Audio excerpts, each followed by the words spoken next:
Hello friends, Assalamu alaikum. Welcome back to my channel Tech and Tutorial. চ্যানেলের পক্ষ থেকে আমি উজ্জ্বল আহমেদ। তো আমি কথা না বাড়িয়ে আজকে সরাসরি চলে যাচ্ছি ভিডিওতে। আর আজকে আমি যে বিষয় নিয়ে ভিডিও বানাতে যাচ্ছি সেটা খুবই গুরুত্বপূর্ণ একটি বিষয়, অর্থাৎ যাদের ঘরে ডেস্কটপ অথবা ল্যাপটপ নেই তারা হাতে থাকা মোবাইল ফোন দিয়ে কিভাবে একটি প্রফেশনাল লুকে ভিডিও আপলোড করবে, তাও আবার ইউটিউব চ্যানেলে। তো সকল বিষয় আমি আজকে দেখিয়ে দিচ্ছি। তো let's jump to the video. তো প্রথমে আমাদের ফোনের ইউটিউব অ্যাপসে চলে আসতে হবে। ফোনের ইউটিউব অ্যাপসে আমরা এই যে এখানে টিকমার্ক যে প্লাস চিহ্নটা দেখতে পাচ্ছি, এখানে আমাদের ক্লিক করতে হবে। ক্লিক করার পর এই যে এখানে আপলোড এ ভিডিও, এটাতে আমাদের ক্লিক করতে হবে। ক্লিক করার পর আমি একটা ডেমো হিসাবে আপাতত একটা ভিডিও নিয়ে দেখাচ্ছি। এখানে এই ভিডিওটার মধ্যে দেখতে পাচ্ছি এখানে নিচে এডিট ইনটু এ শর্ট। যদি কেউ শর্ট ভিডিও বানায় তাহলে এখান থেকে এডিট করে নিতে পারবে, বাট আমি যেহেতু শর্ট বানাবো না, আমি এখান থেকে নেক্সট করে দিচ্ছি। আমরা যে ভিডিওটা আপলোড করব এটার অ্যাড ডিটেলসের যে ইন্টারফেসটা এটা আমাদের সামনে শো করলো। তো আমরা প্রথমে এখানে যে কাজটা করব সেটা হচ্ছে এখানে আমরা প্রথম দেখতে পাচ্ছি যে created title type two mention এ চ্যানেল, অর্থাৎ আপনি যে ভিডিওটা এখন আপলোড করবেন এই ভিডিওটা আপনি কী নামে ছাড়বেন বা এই ভিডিওটার কী নাম দিবেন। যেহেতু আমি এটা একটি আপলোডিং ভিডিও হিসাবে ছাড়বো, তাহলে আমি ভিডিও টাইটেলটা আপাতত দিয়ে নিচ্ছি how to upload A video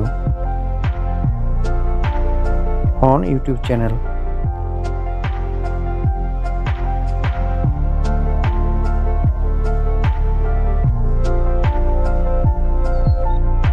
এখন সেকেন্ড অপশনে আমরা যেটা দেখতে পাচ্ছি সেটা হচ্ছে অ্যাড ডেসক্রিপশন। এখন অ্যাড ডেসক্রিপশনটা আমি মূলত তিনটা পার্টে লিখে দিব।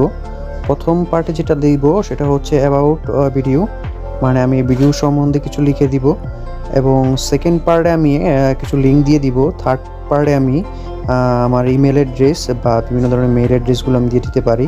তো কিভাবে কি করব সেটা আমি দেখিয়ে দিচ্ছি পার্ট বাই পার্ট। মূলত ডিসক্রিপশন বক্সটা আপনি মনের ইচ্ছা মতো সাজিয়ে নিতে পারেন, তবে ভালো হয় প্রথম অবস্থায় মানে প্রথম পার্টে আপনি যদি ভিডিও সংক্রান্ত কিছু তথ্য দিয়ে দেন, অর্থাৎ আপনি যে ভিডিওটা আপলোড করলেন এই ভিডিওর কিছু তথ্য দিয়ে দিবেন। তারপর আপনি চাইলে কিছু সোশ্যাল মিডিয়ার লিঙ্ক দিয়ে দিতে পারেন, পাশাপাশি আপনার অন্য কোনো ইউটিউব চ্যানেল থাকলে ওই ইউটিউব চ্যানেলের লিঙ্ক দিয়ে দিতে পারেন। এছাড়াও আপনার যদি স্পেসিফিক কোনো ভিডিও থাকে যে আপনি সেটা প্রমোট করবেন, সেই স্পেসিফিক ভিডিওটা আপনি এখানে লিঙ্ক দিয়ে দিতে পারেন। আর লাস্ট পার্টে আপনি চাইলে সেখানে আপনার ইমেল অ্যাড্রেস দিয়ে দিতে পারেন, যদি কোনো অ্যাড কোম্পানি আপনার সাথে যোগাযোগ করতে চায় তাহলে যাতে ইমেলের মাধ্যমে আপনার সাথে যোগাযোগ করতে পারে।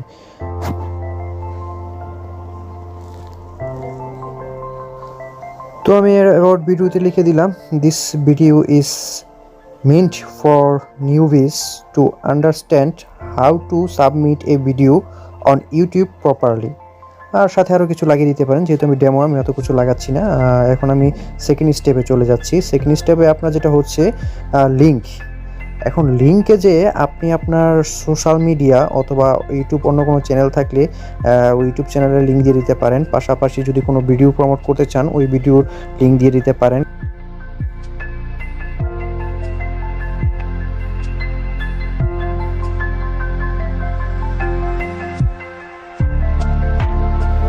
থার্ড স্টেপে আপনি ইমেল অ্যাড্রেস দিয়ে দিতে পারেন। ইমেল অ্যাড্রেসটি হচ্ছে আপনার পার্সোনাল ইমেল অ্যাড্রেস দিতে হবে, যাতে করে কোনো অ্যাড কোম্পানি যদি অ্যাড দিতে চায় সেই ক্ষেত্রে যাতে আপনার সাথে যোগাযোগ করতে পারে। মূলত এই কারণে ইমেল অ্যাড্রেসটি দিয়ে দেওয়া ভালো। তো যেহেতু এটি একটি ডেমো ভিডিও, আমি এখানে আপনাদের জাস্ট একটু হিন্ট দিয়ে দিলাম, এত বিস্তারিত লিখলাম না। এখন থার্ড যে অপশনটা দেখতে পাচ্ছি এটা হচ্ছে ভিজিবিলিটি। এখন ভিজিবিলিটি জিনিসটা কি এটা একটু বোঝার বিষয় আছে, তো এটা আমি একটু বিস্তারিত বুঝিয়ে দিচ্ছি ভালো করে। এখন ভিজিবিলিটিতে এসে আমরা দেখতে পাচ্ছি এখানে চারটা অপশন আছে। প্রথম হচ্ছে পাবলিক, তারপর হচ্ছে আনলিস্টেড, তারপর হচ্ছে প্রাইভেট, এরপর হচ্ছে শিডিউল। এখন পাবলিক মুড করে যদি আপনি এখান থেকে আপলোড করে দেন আপনার ভিডিওটা সকলেই দেখতে পারবে। এরপর আনলিস্টেড করে রাখলে শুধু এটা লিঙ্ক যাকে দিবেন সেই দেখতে পারবে, আদারওয়াইজ দেখতে পারবে না। আর প্রাইভেট শুধু আপনি দেখতে পারবেন আর কেউ দেখতে পারবে না। আর শিডিউল হচ্ছে আপনি যখন একটা টাইম সেট আপ করে দিবেন ওই টাইম পর্যন্ত এটা প্রাইভেট মুডে থাকবে, বাট ওই টাইমের পর এটা অটোমেটিক্যালি পাবলিক হয়ে যাবে। তো যেহেতু আমি এই ফোনের ইউটিউব অ্যাপস দিয়ে সকল কাজ সম্পূর্ণ করতে পারবো না, মানে কিছু কাজ আমার ইউটিউব স্টুডিও অ্যাপস দিয়ে করতে হবে, তো আপাতত আমি এটা আনলিস্টেড রেখে দিচ্ছি। তো এখানে ফোর্থ যে স্টেপটা এটা হচ্ছে লোকেশন। তো লোকেশন চেঞ্জ করলে বা না করলে কোনো সমস্যা নেই, তো আমি আপাতত এখান থেকে চেঞ্জ করছি না। 5 নাম্বার যে অপশনটা এটা হচ্ছে অ্যাড টু প্লেলিস্ট। এই প্লেলিস্টটা হচ্ছে মূলত আপনি এখানে কিছু ফোল্ডার বানিয়ে রাখতে পারেন। তো সেপারেশনলি ভিডিও যেগুলা, অর্থাৎ আপনি যে বিষয়গুলো এক হবে ওই ধরনের ভিডিও এক ফোল্ডারে রাখবেন। তো এই ধরনের ভিডিওগুলো আপনি ফোল্ডার ওয়াইজ করে রাখলে আপনি ওই ফোল্ডার ভিত্তিক ভিডিওগুলো অ্যাড টু প্লেলিস্ট থেকে আপনি আপলোড করতে পারবেন। তারপর এখান থেকে নেক্সট বাটনে আমরা ক্লিক করে দিব। নেক্সট বাটনে ক্লিক করলে সিলেক্ট অডিয়েন্স ইন্টারফেসটা আসবে। এখানে সিলেক্ট অডিয়েন্স বলতে এখানে দুটো অপশন আছে, yes it made for kid আর no it's not made for kid. অর্থাৎ ভিডিওটি কি আপনি বাচ্চাদের জন্য বানাচ্ছেন নাকি বাচ্চাদের জন্য বানাচ্ছেন না। যেহেতু আমি ভিডিওটি বাচ্চাদের জন্য বানাইনি, তো আমি এখানে দিয়ে দিব no it's not made for kids. এরপর নিচে দেখতে পারবেন upload video, just click it. তো ভিডিওটা আপলোড হয়ে যাবে। আপলোড হলে ওটা আনলিস্টেড থাকবে, মানে কেউ দেখতে পারবে না। যেহেতু ইউটিউব স্টুডিওতে আমার কাজ আছে, তো ওখানে আমি কাজগুলো সম্পূর্ণ করে ওখান থেকে পাবলিক করে দিব। আপলোড করে দেওয়ার পর আমাদের ওয়েট করতে হবে 100% হওয়া পর্যন্ত। 100% হয়ে গেলে আমাদের রেডি টু ওয়াচ হবে। তো দেখি, এই যে দেখছেন রেডি টু ওয়াচ হয়ে গেছে, অর্থাৎ ভিডিওটি আপলোড হয়ে গেছে। তো যেহেতু আপলোড হয়ে গেছে, এখন ভিডিওটি আমরা ইউটিউব স্টুডিও থেকে এটা গিয়ে এডিট করতে পারবো, কিন্তু আপাতত এই ভিডিওটি কেউ দেখতে পারবে না যেহেতু এটা আনলিস্টেড করা।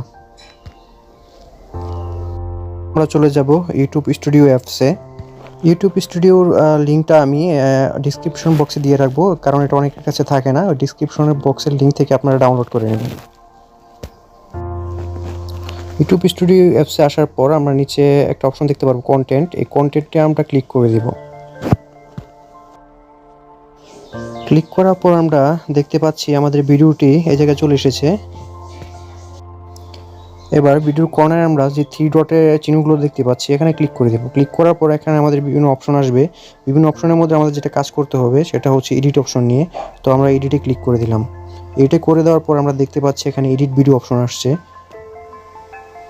তো এডিট অপশনে আসার পর আমরা এখানে যে নতুন স্টেপটা দেখতে পাচ্ছি সেটা হচ্ছে tag, category, comments and more, যেটা আগে আমরা ফোনের ইউটিউব অ্যাপসে দেখতে পাইনি। তো মূলত এই অ্যাপসের আসার কারণেই হচ্ছে এডিট করার জন্য। তো ইউটিউব স্টুডিও অ্যাপস থেকে আমরা এডিট করে নেব। তো এখানে দেখতে পাচ্ছি অ্যাড ট্যাগস আছে, এডুকেশন বলতে ক্যাটাগরি, আপনি কোন ধরনের ভিডিও বানাচ্ছেন এইটার ক্যাটাগরিটা এখানে সিলেক্ট করতে হবে। তো এই ক্যাটাগরির মধ্যে আমি যেটা সিলেক্ট করে রাখবো, মূলত আমি এডুকেশনে সিলেক্ট করে রাখবো। আমি যেহেতু টেকনিক্যাল ভিডিও, আমি চাইলে এখানে সায়েন্স অ্যান্ড টেকনোলজিও দিতে পারি, বাট যেহেতু এটা শিক্ষামূলক, তো আমি আপাতত এটা শিক্ষণীয় হিসাবে এটা এডুকেশন দিয়ে রাখছি। তো পরবর্তীতে আমাকে যেটা করতে হবে, এখানে কমেন্ট সেকশনটা অ্যালাউ অল কমেন্টস দিয়ে রাখবো, কারণ যাতে সব ধরনের কমেন্টস আর ভিউয়ার্সরা করতে পারে এখানে, বা আমি দেখতে পারি। পরবর্তীতে আমাকে যেটা করতে হবে এখানে হচ্ছে স্ট্যান্ডার্ড ইউটিউব লাইসেন্স। তো ইউটিউব লাইসেন্সটা আমি এখানে দিয়ে রাখছি, স্ট্যান্ডার্ড ইউটিউব লাইসেন্স। এখানে যদি আপনার ক্রিয়েটিভ চ্যানেল হয়ে থাকে তাহলে স্ট্যান্ডার্ড ক্রিয়েটিভ দিয়ে রাখবেন, বাট আমি এখানে স্ট্যান্ডার্ড ইউটিউব লাইসেন্স দিয়ে রাখলাম। আমি চলে আসলাম ভিডিওর অ্যাড ট্যাগ অপশনে। অ্যাড ট্যাগ অপশনে আপনাকে কিছু ট্যাগ দিতে হবে, যাতে করে ভিউয়ার্সরা আপনার ভিডিওটা খুব সহজেই খুঁজে বের করতে পারে এবং আপনার ভিডিওটা খুব ট্রেন্ডে থাকে। অর্থাৎ যেই সব কিওয়ার্ডগুলো দিয়ে ভিউয়ার্সরা সার্চ করে ওই ধরনের কিছু মূল্যবান ট্যাগ এখানে দিয়ে দিতে হবে আপনাকে। তো প্রথমত আমি আমার চ্যানেলের নাম দিয়ে দিচ্ছি, সাথে আমার নাম দিয়ে দিচ্ছি, এবং আমি যেহেতু ভিডিও আপলোড করছি তো আমি ওই ভিডিও আপলোড অনুযায়ী কিছু ট্যাগ দিয়ে দিচ্ছি, যে কী নাম দিয়ে ভিউয়ার্সরা মূলত সার্চ করতে পারে ওই ধরনের কিছু টেকনিক্যাল ট্যাগ আমি এখানে বসিয়ে দিচ্ছি। এতে করে আমার ভিডিও ভিউয়ার্সদের পেতে অসুবিধা হবে না। যেহেতু এটি একটি ডেমো ভিডিও, তো আমি আপাতত কিছু ট্যাগ এমনিতে দিয়ে রাখলাম আপনাদের বোঝার সুবিধার্থে। এখন নিচে যে অপশনগুলো দেখতে পাচ্ছেন এই অপশনগুলো যেভাবে সেট করা আছে মূলত এভাবে রেখে দিবেন, এটা কি ধরার দরকার নেই আপনাদের। এরপর আপনারা এখান থেকে ব্যাক করে আসবেন। ব্যাক করার পর আপনারা দেখতে পারবেন উপরে কর্নারে পেন আইকন দেওয়া একটা চিহ্ন দেওয়া আছে, ওটাতে ক্লিক করবেন। ক্লিক করে এখান থেকে আপনার ভিডিওর জন্য একটা থাম্বনেইল চেঞ্জ করতে হবে আর কি, মানে থাম্বনেইল দিতে হবে যেটা আপনার ভিডিওতে ক্লিক হিসাবে সাহায্য করবে, অর্থাৎ ভিউয়ার্সরা যেটা দেখে আকর্ষিত হবে এবং ভিডিওতে ক্লিক করবে। তো আমি একটা ডেমো হিসাবে একটা থাম্বনেইল বানিয়ে রেখেছিলাম, ওটা আপাতত দিয়ে রাখছি। থাম্বনেইল সিলেক্ট করা হয়ে গেলে ডান দিব। ডান দেওয়ার পর এখানে উপরে যে সেভ অপশনটা আছে কর্নারে সেটাতে আবার ক্লিক করে দিব, তাহলে আমার সকল ডাটাগুলো এখানে সেভ হয়ে যাবে। কারণ ভিডিওর সকল কাজ সম্পূর্ণ হওয়ার পর আমি ভিডিওর কর্নারে যে 3 ডট অপশনটা আছে এখানে আবার ক্লিক করব। ক্লিক করে আমি আবার ভিডিওর এডিট অপশনে চলে যাব। এডিট অপশনে যে ওই আনলিস্ট নিয়ে আমি কাজ করব। আনলিস্ট বলতে ভিজিবিলিটি, ভিডিওর ভিজিবিলিটি যেহেতু আনলিস্ট আছে আপাতত কেউ দেখতে পারবে না, যেহেতু আমার সকল কাজ সম্পূর্ণ হয়ে গেছে তাই আমি ভিজিবিলিটিটাকে পাবলিক করে দেব। এতে করে আমার ভিউয়ার্সদের কাছে আমার ভিডিওটা চলে যাবে এবং তারা দেখতে পারবে। এটাই ছিল মূলত কাজ। তো এই কারণে আমি আনলিস্টের ব্যাপারটা আমাদের ভালো করে বুঝিয়ে দিলাম। এবার জাস্ট ফাইনাল টাচ সেভ অপশনে ক্লিক করে দিব। ভিডিওটি আমার আপলোড সম্পূর্ণ হয়ে যাবে এবং এটা পাবলিক হিসাবে চলে যাবে আমাদের ভিউয়ার্সদের কাছে। তো এখানে আমি কিছু ট্রিক্স বলে দিচ্ছি। ট্রিক্সটা হচ্ছে আপনার ইউটিউব চ্যানেলে আপনি ফোন দিয়ে চালান অথবা ল্যাপটপ বা পিসি দিয়ে চালান, আপনি যদি সঠিকভাবে আপনার চ্যানেলটি প্রপার লুকে সাজাতে পারেন এবং প্রত্যেকটা ভিডিওতে কিওয়ার্ডগুলো রিচার্জ করে আপনি দিতে পারেন। এছাড়াও আরও কিছু বিষয় থেকে যায় যেগুলো আমি পরবর্তী কোনো ভিডিওতে পার্ট বাই পার্ট দেখিয়ে দিব, অর্থাৎ একটা ভিডিওতে এতগুলো একটার সাথে দেখানো সম্ভব নয়। তো যেহেতু একটু বেসিকভাবে আমি দেখিয়ে দিলাম আজকে যে একটা ফোন দিয়ে জাস্ট আপনি কিভাবে ভিডিওটা আপলোড করবেন তাও প্রপার ওয়েতে। আপনি যদি ইউটিউবে নতুন হয়ে থাকেন সেই ক্ষেত্রে আপনি যদি প্রপার ওয়েতে অর্থাৎ লজিক ভিত্তিক যেসব ভিডিওগুলো ওইসব টপিক্স নিয়ে যদি আপনি কোনো ভিডিও তৈরি করেন সেই ক্ষেত্রে আপনার কিওয়ার্ডগুলো সঠিকভাবে যাচাই বাছাই করে ভিডিওর কিওয়ার্ডে আপনি দিতে পারেন এবং চ্যানেল গ্রো করার জন্য আপনি চ্যানেলের যে কিওয়ার্ড সেটাও আপনি যাচাই বাছাই করে দিতে পারেন। যে সম্বন্ধীয় ভিডিও হবে অর্থাৎ আপনি যেই সম্বন্ধীয় বা যেই ধরনের ভিডিও আপনি বানাবেন ওই ধরনের কিওয়ার্ড আপনার চ্যানেলের জন্য দিতে হবে। আমার এই ভিডিও থেকে আপনারা যদি উপকৃত হয়ে থাকেন এবং এই ভিডিওটি যদি আপনাদের কাছে ভালো লেগে থাকে তাহলে একটি লাইক দিয়ে আমার চ্যানেলটা সাবস্ক্রাইব করে রাখবেন, যাতে পরবর্তীতে কোনো টপিকস বা কোনো গুরুত্বপূর্ণ বিষয় নিয়ে আমি যদি কোনো ভিডিও ছাড়ি বা ভিডিও আপলোড করি সেই ক্ষেত্রে যাতে সবার আগে আপনার কাছে পৌঁছে যায়। এবং আপনার প্রয়োজনীয় কোনো বিষয় নিয়ে যদি কোনো ভিডিও বানাতে হয় তাহলে আমাকে অবশ্যই কমেন্টে জানিয়ে দিবেন। আমি কমেন্টের বিষয় অনুযায়ী পরবর্তীতে কোনো ভিডিও আপলোড করার চেষ্টা করব যাতে আপনার সমস্যা আপনি সমাধান করতে পারেন। তো আজ এই পর্যন্তই, আল্লাহ হাফেজ।